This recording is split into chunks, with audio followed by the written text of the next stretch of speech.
నమస్కారం. మరి బంగారం ధరలు విపరీతంగా పెరిగిపోతున్నాయి. బంగారం ధరలు తగ్గుతాయని చెప్పి అనేక మంది జ్యోతిష్యులతో సైతం అనేక మంది ప్రస్తుతం తెలియజేస్తున్నప్పుడు కూడా ఈ బంగారం ధరలు ఎప్పుడు కంట్రోల్ అవుతాయి అంటే ముఖ్యంగా మనకి పెళ్ళిళ్ళ సీజన్ వచ్చిందంటే బంగారం విపరీతంగా కొనుగోలు చేస్తారు. ఎంత పెరిగినప్పటికీ కూడా బంగారం ధరలు తగ్గే అవకాశం ఉంటుందని చెప్పి వ్యాపారులందరూ తెలియజేస్తున్న సందర్భంలో మరి పెళ్ళిళ్ళ సీజన్ మనకి మాఘమాసం వచ్చిందంటే మాఘమాసంలో పెళ్ళిళ్ళు పెద్ద సంఖ్యలో జరుగుతుంటాయి. 17-18 తేదీల నుంచి మంచి రోజులు వస్తున్న తరుణంలో శివరాత్రి తర్వాత నుంచి అనేక ముహూర్తాలు ఉన్నాయి. మార్చిలో కూడా అనేక ముహూర్తాలు ఉన్నాయి.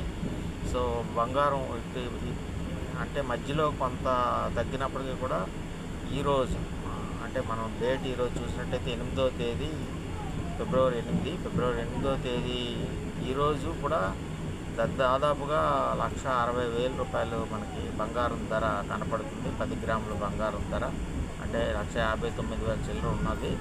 సో 1,60,000.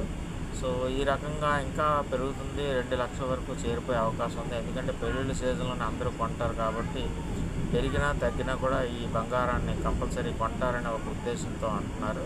అయితే బంగారం ధరని ఎంతవరకు తగ్గించడానికి వీలు పడుతుంది అంతర్జాతీయ మార్కెట్లో కొంతమంది తెలియజేస్తుంది ఏంటంటే ఒక వర్గం వారు దీన్ని ఒక ఉద్దేశపూర్వకంగా బంగారం మీద ఇన్వెస్ట్ చేయండి, భవిష్యత్తులో మీరు బాగా లాభాలు పొందండి అని ఒక ధోరణితోటి ముందుకెళ్తున్న సందర్భంలో మరి బంగారం ధరలను నియంత్రించడానికి అంతర్జాతీయ మార్కెట్లో సైతం ఇబ్బందికర పరిస్థితులు ఉన్నాయి. ముఖ్యంగా రూపాయి ధర దాదాపుగా పడిపోతుండటంతో రూపాయి వాల్యూ మనం డాలర్తో పోల్చినట్టయితే రూపాయి విలువ దాదాపుగా తగ్గిపోతుండటంతో ఈ ధరలు మరింతగా ఆకాశాన్ని అంటే అవకాశం ఉన్న తరుణంలో మరి రాబోయేటటువంటి రోజుల్లో ఇది ఎప్పుడు తగ్గుతుంది అని చాలామందికి అనుమానం కలుగుతుంది. ఎప్పుడు తగ్గుతుంది అంటే బంగారం పట్ల ముఖ్యంగా మహిళలు కానీ లేదంటే కొన్ని వర్గాల వారు కానీ ఆసక్తిని పెంచుకోవడం ఎప్పుడైతే తగ్గించి బంగారాన్ని కొనుగోలు చేయడం ఎప్పుడైతే తగ్గిస్తారో ఆటోమేటిక్గా బంగారం దిగి వచ్చే అవకాశం ఉంది. వెండి ధరలు చాలా వరకు తగ్గాయని చెప్పి మనకి ధరల పట్టిక ద్వారా తెలుస్తుంది. వెండి మొన్నటి వరకు కేజీ 4 లక్షల చిల్లర ఉండే వెండి ప్రస్తుతానికి 2,80,000 2,70,000 వరకు వచ్చిందని చెప్పి చెబుతున్నారు.